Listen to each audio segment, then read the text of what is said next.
building literacy skills in infants and toddlers. Infants and toddlers love reading books, talking, laughing, and playing with others. They love to hear nursery rhymes, play sound games, and I Spy. They love to listen to books with rhyme, rhythm, and repetition. Tips for you and other adults when interacting with your infants and toddlers: get close and have infants and toddlers focus on your face. Smile and make soothing sounds, and let them see how your mouth moves as you make different sounds. This will become extremely helpful later when they start mimicking the way your mouth looks when they're producing their own sounds.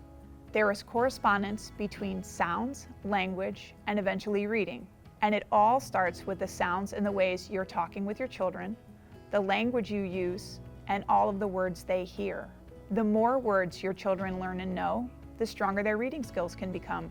A research study that began in the 90s emphasizes the importance of making sure your children hear and learn words.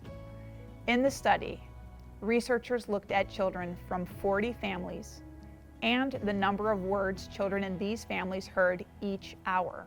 Specifically, they looked at the 3-year-olds and the words they heard. And this has become what's known as the 30 million word gap. But here are my takeaways and what's important for you to know to help your children.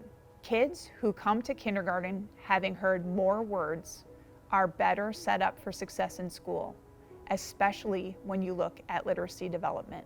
The words themselves are important for development of vocabulary. When children learn more different words in context, they are better set up for success in school.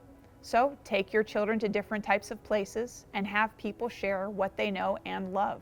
Encourage adults to use the real words when speaking to your children. Does that dinosaur have a scientific name? Use it. It's not a dinosaur, it's a Tyrannosaurus Rex. Students learn and grow from experiences and are able to understand difficult vocabulary when it's used in context. Are there places in your neighborhood to take your children where you can all learn something new? Go!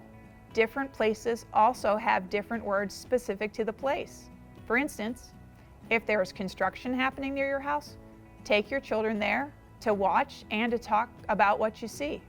Is there a front end loader?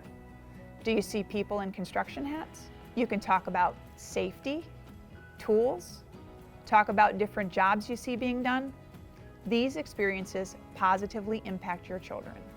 Research on the vocabulary gap shows that the vocabulary gap does not close just by going through school from one grade to the next. In fact, some research shows the gap widens over time. This is because the way we learn has so much to do with what we already know. New learning has to fit into the mind maps we already have. When we have little to no knowledge about something we're reading about in school, the information we're learning doesn't fit into our brain, and then we don't end up learning it. So if you're reading about dinosaurs, but you've never heard of a dinosaur before, you're likely to forget about what you read.